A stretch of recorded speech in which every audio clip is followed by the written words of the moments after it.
This is Pedii Talks Music, the best radio show in the DMV.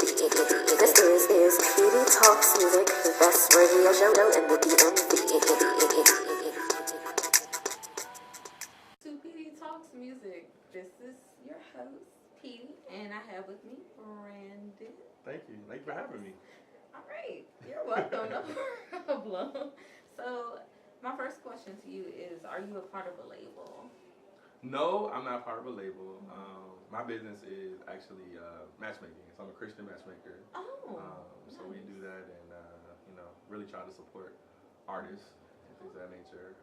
But part of what we do, we have a magazine called Pedii magazine, and it actually features Christian artists all the time. So we do a ton of artist spotlights throughout the year. Kind of like, just give a big up to new and upcoming artists. Okay, so do you do any music at all, or? No. Well, that's okay. I can still ask you some questions. Sure. Okay, so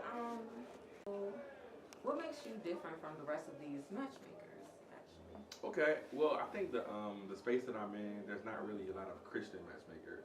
A lot of matchmakers don't probably look like me or sound like me, and kind of have those kind of things. So I think what we do is kind of a value-based system that we use that really helps people of faith, find somebody of like character. Okay. So I think that's probably the thing that makes us different. Okay, that's cool. So, what is the website?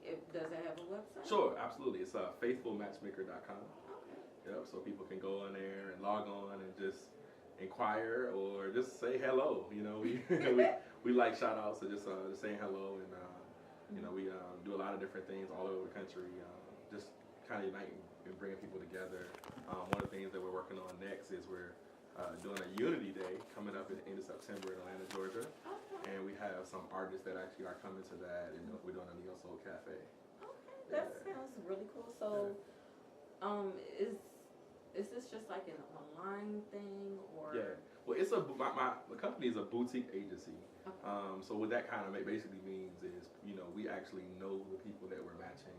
Okay. It's not one of those things where you just sign up. Yeah, like, somebody can catfish you or Yeah. this random thing. It's like they have to basically apply.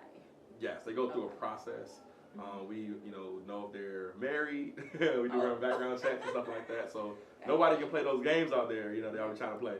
You can't play those games. No catfishing allowed and that kind of thing. So people just really gotta get the hard part of dating is trying to get through all the fluff and all the confusing things. So what we try to do is really get to people and help them understand this person has the same things you want. You want kids, they want kids. If faith is important to you, if faith is important to them. If they're probably a music lover, hey, they're probably a music lover too. So those kind of things that you kind of get out the way, rather than when you kind of fall in love with someone and then figure out, wow, we don't have anything in common, right? So we try to cut off all of the fat so you can just taste the steak, So have you made anything for yourself before? Oh, okay. I tell people, I'm a matchmaker because of the values and principles that I've used for myself in my life. I think I've made some pretty good decisions, and I've met and got a chance to be in a relationship with some amazing women. Currently, I am single now. Just got out of a relationship, but but I think it's one of those things that it's a beautiful thing, because when you get an opportunity to really get people's perspective. For me, I'm just a sponge of information and wisdom and knowledge. So when I first started, I did focus groups with married couples, divorced couples, widows, everybody. I just wanted to kind of get an understanding of what are some of those things that people face, and kind of back up from that, and then build a model from that. So how long did it take for you to just build your brand? Yeah, it took a while. It definitely took a while. I think brand building is not an overnight process. I compare it to building a house. There are some days you have a great day and you put up a whole wall, and there's some days you only put up one brick. So it's one of those things that's a continual process that you have to continue to be consistent at, and not get too high, not get too low, and really just maintain your composure. But it took a while for me to get to a point where not just people in my city knew me, but people across across the country or internationally, that kind of thing like that. It took a while to get there. So where are you from? I'm from Washington, D.C. Okay. I currently reside. My company is based in Atlanta, Georgia. Okay. So we're just really excited. We're doing a lot of really cool things down there, and but I'm back here often because I do have clients still here and things of that nature, and family here. So I'm back here, typically once a month. Okay. So I do. So yeah. Okay. So where did you get the name Faithful? Hold up. I'm sorry. Faithful, yeah. Faithful. Matchmaking. Matchmaking. Yeah. Like, where did you get it from? Like, what made that pop in your head and say, okay, this is what it's going to be named? It's ironic. I tell people it's actually one of my first clients when I first started. Like, when I say first started, I'm talking about like when you first start anything, you're kind of figuring this thing out, and you're still like new. Everything's fresh. Everything's new. Yeah. And she basically said like, wow, you're like the faithful matchmaker because like you like know like the fruits of the spirit, and you know all these different things. I think a lot of other matchmakers probably wouldn't touch on that I deem that are important to me. So that was kind of the first person who kind of gave me that name, and it just stuck from there. Okay. Yeah. That is so cool. So, what is your favorite song to sing? Well, first of all, I'm a lover of music. My sister is a gospel recording artist, and my family, I mean, everybody like really, really loves music. So I think my favorite song to sing, man, like as much as I love gospel, contemporary Christian, I really do also love R&B too. So I'm like a 90s R&B guy, you know, so. That's shoot, I'm with you. You with me on that? Yeah. I'm with you on it, yes. So it's so many like great songs from the 90s, but I probably will pick something like I'll pick a fun song. Like one of my all-time favorite is Mario, You Should Let Me Love You. Was that in the 90s? That was like probably early like 2000s. Yeah, it was like the last wave before like music started getting a little. I was like, baby, you should let me love you. Let me be the one to give you everything you want and need. my favorite part of that song is when he just turns back and says, "That's all I need, girl." Like, you know what I mean? Like, he came back with it, right? So yeah. Just all that sexy. Yes. All right. So, how old are you? I'm 35. Okay. Yep, 35. Awesome. Yep. So, do you have like matchmaking events besides the one that you're doing? Yes, and the cool thing about it, our matchmaking events actually incorporate music. A lot of matchmaking events that I was noticing that people were doing had like a gong, and it was kind of quiet and awkward and all that kind of stuff like that. So something I started, co-founded years ago. It's called flow dating, and what that means is it's like a speed dating, but it just goes with the flow of music. Yeah, so every single round is a new song, and you date to that music, and then That's so cute. So we have to invite you out to our next flow dating event. Yeah. I must have single written on my forehead. No, I'm saying just to experience it, you know? Yeah, I know. Yeah. I'm playing. I won't get you in trouble if. Oh, yeah, no. Okay. I'm good. I'm good. So, when you had your first flow event, like, were you nervous that it was going to be a good event, or like, did you just know? Were you confident? Super nervous. I was so nervous because I think anything that you embark on that hasn't really been done and it's different, you don't know how people are going to accept it and embrace it. And I think that was kind of the neat thing, that people embraced it right away and liked it and told their friends about it and told them how different it was and cool it was. And they wanted to come. So then we went to different cities. We started in D.C. Then we grew to New York. We grew to Atlanta. We did it in Houston, Texas, and Chicago. So we did it in several different markets, and everybody embraced it. They really liked it a lot. So it was kind of unique after you kind of took it. But the first one, it was always kind of like, oh my God. Yeah, it's like the first like cake somebody bakes like for their family. Yeah, like I put enough sugar in there. Is there enough this or that? I mix it right. So it was one of those things. But I think anything that you put your mind and your heart into fully, and you can be confident with it because you gave it everything that you possibly could give it. And anything I try to do, I try to give it everything I possibly can, you know. So. That's awesome. So I know you said you don't like do any music, but do you play any instruments? Ironically, I used to play saxophone growing up. Oh. Yeah, I played saxophone growing up. Shout out to my boy Steve Norman. I met Steve Norman in high school, and I played saxophone up until that point, and he was playing Kenny G.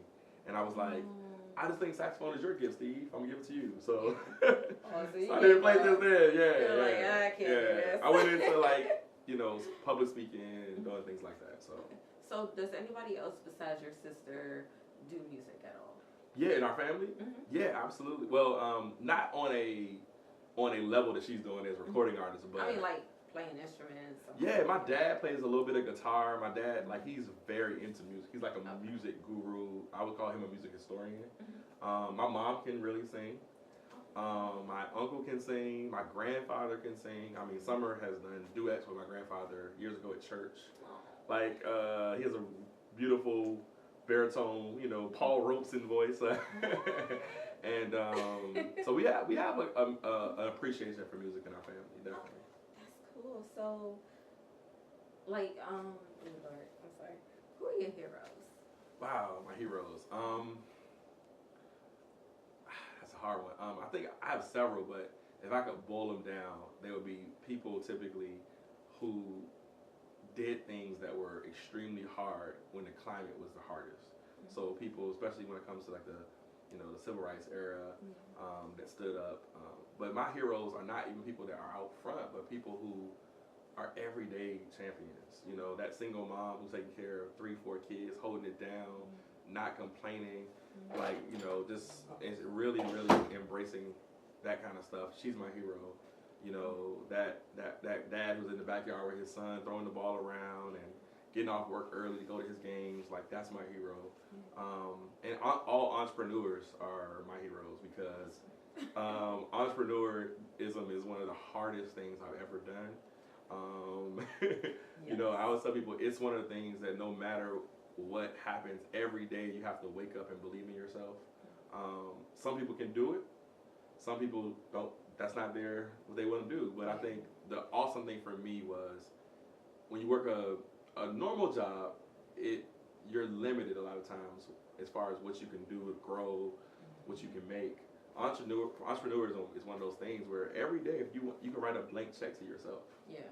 If it's how hard do I want it? How hard am I going to grind? Like, how hard am I willing to give up some stuff as far as maybe I can't go to my friends get together tonight because I gotta put some work in. You know, I know it's Saturday night and my friends want to go to the movies, but maybe I need to write this proposal. Like, that kind of stuff. Yeah. It's not easy, but for those who want it, you know, and for me, I don't do it for myself. I do it for my family. Okay. So that's a big part for me. I believe in generational wealth and creating opportunities for the next generation. So that's why I do it. I'm all for that. Yes. Definitely all for yes. that. So, let's see.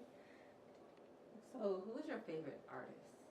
Man, it's like saying who's your favorite kid. I don't have kids, but like if I had like 5, like I'd be like, oh, you put me in the spot. Yeah. All right, so I'll start with this. I'm a huge fan of artists who are doing things like Anthony Hamilton. I think is a incredibly dope artist.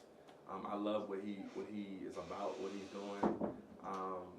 You know, Chrisette Michele, I'm a huge fan of. I feel like it's argued all the time, but I feel like she's the most versatile female artist in the game. Somebody might say, well, this person can do that better, that can do that, but they can't do all. She has a beautiful voice. Yeah. She does. I mean, she can scat, she can do jazz, she can do gospel, she can do R&B, she can do hooks, she can do big ballad, like she can do every single thing. Yeah. Inaugurations. But she wore that dress. I know the dress meant something to that. Yeah. But I think she can do it all. And so if I had to pick who my real favorite artist is, probably Mali Music. I think Mali is a musical genius, and I think we're privileged to be in the space and time of what he's creating right now musically, and just as an artist, just what he's able to do. I think music, even we can't really box him in. People want to call him gospel, they want to call him R&B. I think he's just making positive, great music. So. Okay, that's cool. So, what would be your favorite album? Favorite album? Oh man, that's a hard one. All right, so I'm a lyric guy. So I'm trying to think of albums I played. I'm gonna go with Miseducation of Lauryn Hill. Oh my God, yes. Yeah.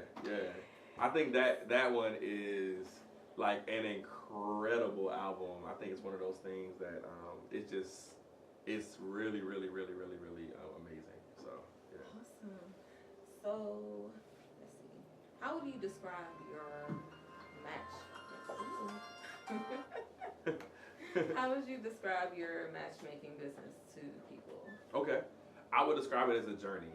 I think relationships are not a destination. They really are a journey. And I think when we look at them as a journey, our expectation and our experience is much more positive. When we look at something as a destination, we think I've arrived. So sometimes when you arrive, you have a sigh of relief. Yeah. And you're like, oh, well, okay, well, I'm going to just read this. I'm here now. And you lose that essence. But when you go on vacation and you have a journey and you explore, there's always an excitement with there that you create. You continue to create. So I think that what we try to do and what we try to create in the matchmaking business or field is making sure that people have an unbelievable, journey of understanding themselves first, healing from their past, and preparing for their future, and then from that point on, becoming the best version of themselves. I tell people all the time, I can match you with Mr. Right or Mrs. Right all day, but if you're not right, it's not going to be right. Exactly. So, yeah. Okay, it's a little hard on me. It's hard. So, what are your long-term goals for your business? My long-term goal is, the number one goal by far is to eradicate unhealthy relationships. I look at unhealthy relationships the same way people look at, viral diseases and all kind of stuff like that. Because if you think about it, when you are in a healthy relationship, what ends up happening in that space is everybody around you becomes blessed. It tends to create something down the road and down the future that you can pass down. So when most people talk about their, families or infidelity or this kind of stuff, it's usually a pattern that was created. So what I would like to do is create healthy patterns and eradicate unhealthy relationships, whether it be verbal abuse, physical abuse, infidelity, disrespect, selfishness, all those different things. Okay, cool. So what kinds of times and places has music played a really big role in your life? I can tell you actually a very specific one. I was going through a very, very toxic relationship. I always had some really great ones, but this one was toxic and almost ruined my life and changed my life for the absolute worst. And I needed music. Music a lot of times when I was in my darkest days, when I was at my rock bottom experience, music uplifted me, it inspired me, it kept me mentally sane, those days. So I definitely give credit to music. Yep. That's cool. So what was the most important day of your life? The most important day of my life. Wow, that's I would say, for me, most important day of my life was actually when I gave my life to God. I think that was the day that I felt the most free, because I no longer felt the weight of everything I had to do or was expected of me. I had someone who literally was my best friend and could carry me through it. So how old were you when you gave yourself? I think it was pretty early where I was around God, but I think officially in my teenage years is when it all made sense to me. And I started to really, really embrace it. And it became more than just something I did, but it became part of who I was. Okay. Yeah. What would be your advice on somebody that's having a bad relationship, and they can't get away? Sure. I would say, number one, understand your worth. Understand that you are somebody that deserves love, and never settle for not getting that. But do the work. I think that's what Ayana always talks about. Yeah. Really doing the work. And I think most people don't do the work. They're afraid of the work. They're afraid of being alone. They're afraid of having that moment to really understand those things. I think they have to really do the work. And I think the key is surround yourself with people who want to inspire you and uplift you rather than people who want to tear you down and distract you. Yeah. Okay, so let's see. I'm trying to think of like relationship questions now. Okay. Let's see. So I'm sorry, I'm trying to figure things out. Okay.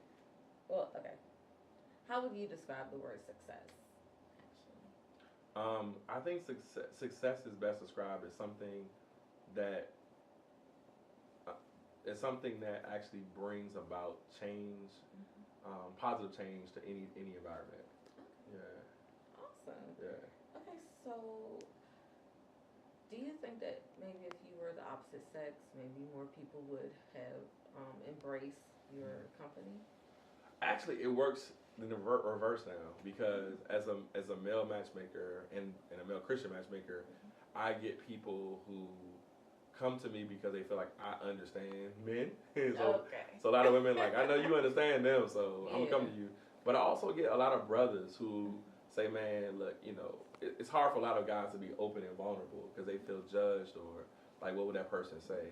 So I get a lot of brothers who come to me and they say, man, I don't know how to approach women. I don't know how to talk to them. I don't know what to do or say. And that's a very hard thing to tell another woman sometimes. Yeah. So as a brother, I'm like, man, I got you. I'm your boy. Like we're gonna work through this together. Yeah. And actually, I think it works to my advantage. Yeah. Okay. So how would you actually approach them in talking to them as to helping them approach a woman that they're basically afraid to say, hey, how are you? Right. Yeah. I think it depends on the guy. A lot of guys are introverted, so their approach is going to be different because they feel like they're interrupting. So I let them, I let them know that they have to put themselves in positive situations for them to approach. So more comfortable situations or having someone introduce them because they feel like it's kind of like okay, now it's safe to talk to.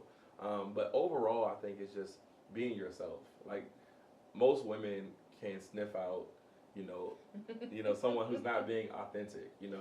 So if you somebody who's trying to act like you this or don't do that. Just be yourself. Let her embrace you from day one. If she doesn't embrace you from day one, who you are, then hey, move on and wish her the best. Yes. Okay. And what would you tell a person who is afraid to put in that work? Because I know you said that before. Yeah. How some people are afraid to put in that work. And right. Like, what would you say to them? It's so funny. I would say to them that take one step. Sometimes we think about 100 steps. Even when we have like a workout goal, we'll say, man, I gotta lose 50 pounds. Yeah. Just try losing one. Like, you know what I mean? Like, do this week, try using one, and then after you start doing something, you tend to build confidence from that. So I think the biggest thing is take that first step. And I think one thing I would admonish them to do is ask people who they know care about them or love them, what do you think about me? What are some of the things that you think I do really well? What are some of the things you think I have room for growth or improvement? And listen to what they say. Don't get all in your feelings about this or that. Listen to what they say, and I think you'll grow a lot from that. Yeah. Well, I mean, it's a lot of guys out here that they will be like, "Hey, what do I need to work on?" And when you tell them, it's like, "Oh no, hold on." I'm like, right. Okay, look, you wanted to know, right? Yeah. So, I mean, how do you deal with those kind of people? Well, I would say this: as a man of Christ, I feel like that. One of the things I love most about Jesus was he dipped his words in honey. Even though he could have been the most straight shooter, because he's like, I'm brilliant. Like, you know what I mean? Yeah. But he was always trying to figure out a way in which to tell them. I think we have to spend more time with people who say, hey, so what do you think? Some things I can, like, what's the best way that this person can receive it rather than this is the way I want to deliver it. Yeah. And I think that's the thing. And I think also some people to let them know, say, look, I wanted to tell you this in love. Like, I'm telling you this because I care about you, and I'm here for you. If there are certain things that you want to talk about, or it's confidential, it's between you and I. Like these things we can work on, and go from there. Most men, I feel like when they understand that you're in that corner, good things typically follow. So, have you ever censored yourself while working? Censor myself? Yeah, I think a lot. I mean, I think the challenge for me is always understanding my client and understanding the best way in which I need to communicate to them. Some people I have to be very, very blunt. Some people I have to really choose my words carefully. So it's my job. It's not on them. It's my job to figure that out and find that best way. But I think most of them understand from day one that I care about them and I want to see them successful. Okay. Yeah. And that's good. So, what are your hobbies? Everything. I love live music. I'm a big live music fan. Shout out Mint Condition. Oh, I haven't heard that. Pretty Brown Eyes, Oh, right? time. Yeah, I mean, Oh, I love live music, so I'm a big fan of that. I'm a big sports fan. I love to travel, and just like spend time with my family. That's probably the thing I enjoy most. Yeah. That is so sweet. So, what is the craziest rumor you've ever heard about yourself? This is funny. When I was in college, one of the RAs told me that I had got a girl pregnant. And he wanted to talk to me and pray with me. And the funny thing about it was, at that time, I was still a virgin. So I was like, I told him, I was like, man, it's the immaculate, like, thing happened. Like, it happened again with, Joseph and Mary, and that was Brandon and that girl, whoever, because, and he just kind of looked befuddled, because he was trying to get in my business. But, yeah, that was probably the wildest rumor. Yeah. Wow. That is crazy. So, that is definitely, that tops it. Yes. That topped it. Yes. So, how hard do you push yourself to, keep going and keep moving with your business? It's a daily grind. I think the biggest thing for me is I have an amazing team, and I have amazing people around me who are not afraid to tell me the truth. Even when I've had the highest of successes, they kept me very humble and understanding. Hey, even when I had the lowest of like, dang, this did not work out, or I lost money on this or whatever, they were like, hey, you'll get it back. It's gonna be okay. Yeah. So I think that's pretty much it. Yeah. Cool. So, what is the first song you remember ever hearing? That's a hard one. I guess my first recollection was,